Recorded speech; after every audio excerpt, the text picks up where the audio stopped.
മുൻ മുഖ്യമന്ത്രിയും CPMൻ്റെ മുൻനിര നേതാവുമായ VS അച്യുതാനന്ദൻ അന്തരിച്ചു. തിരുവനന്തപുരത്തെ ആശുപത്രിയിൽ ഹൃദയാഘാതത്തെ തുടർന്നുണ്ടായ ആരോഗ്യ പ്രശ്നങ്ങളാൽ കഴിഞ്ഞ ഒരു മാസത്തോളമായി ചികിത്സയിലായിരുന്ന അദ്ദേഹം 101 വയസ്സിലാണ് വിടവാങ്ങിയത്.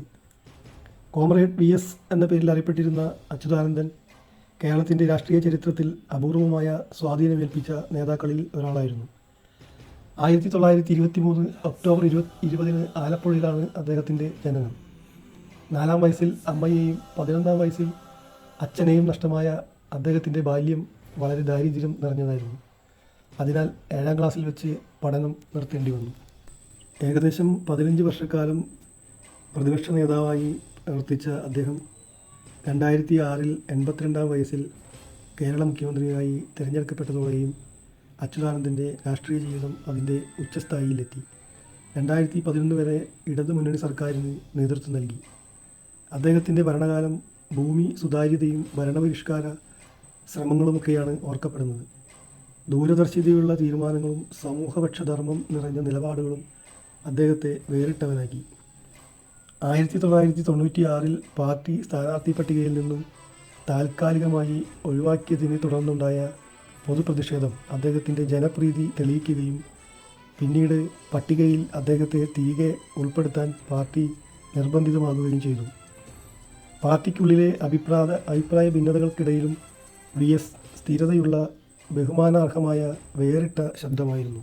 1938 അദ്ദേഹത്തിൻ്റെ രാഷ്ട്രീയ പ്രവേശനം.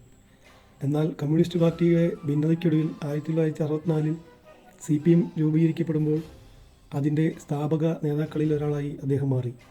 കർഷക തൊഴിലാളികളെയും വ്യവസായ മേഖലയിലെ തൊഴിലാളികളെയും തമ്മിൽ സംഘടിപ്പിക്കുന്നതിലാണ് അദ്ദേഹം തുടക്കത്തിൽ ശ്രദ്ധ കേന്ദ്രീകരിച്ചത്. അഖില ഭാരത ട്രേഡ് യൂണിയൻ കോൺഗ്രസിലും AITC, പിന്നീട് centre of Indian trade union CIT-യിലും അദ്ദേഹം നിർണായക പങ്കുവഹിച്ചു.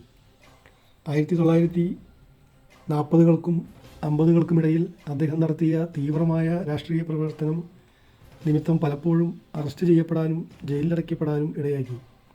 തുടർന്ന് മനുഷ്യ മനസാക്ഷിയെ ഞെട്ടിക്കുന്ന കൊടിയ പോലീസ് മർദ്ദനവും അദ്ദേഹത്തിന് ഏൽക്കേണ്ടി വന്നിട്ടുണ്ട്. പിന്നീട് കേരള നിയമസഭയിലേക്ക് തിരഞ്ഞെടുക്കപ്പെട്ട അദ്ദേഹം പാർട്ടിയുടെ നയനിർണ്ണയങ്ങളിലും തന്ത്രങ്ങൾ രൂപീകരിക്കുന്നതിലും വളരെ നിർണായക പങ്ക് വഹിച്ചിട്ടുണ്ട്. 2016 അദ്ദേഹത്തെ ഭരണപരിഷ്കാര കമ്മീഷൻ ചെയർമാനായി നിയമിച്ചു. 2021 വരെ ആ സ്ഥാനം നിർവഹിച്ച അദ്ദേഹം ആരോഗ്യപരമായ പ്രശ്നങ്ങളാൽ സജീവ രാഷ്ട്രീയത്തിൽ നിന്നും മാറി നിൽക്കാൻ നിർബന്ധിതനായി. ഏകദേശം 75 വർഷത്തിലധികം നീണ്ടുനിന്ന അദ്ദേഹത്തിൻ്റെ പൊതുസേവന ജീവിതം ഒരേയൊരു വ്യക്തിയുടെ ജീവിതത്തിൽ എത്ര വലിയ മാറ്റങ്ങൾ സംഭവിക്കാമെന്നതിൻ്റെ തെളിവായിരുന്നു.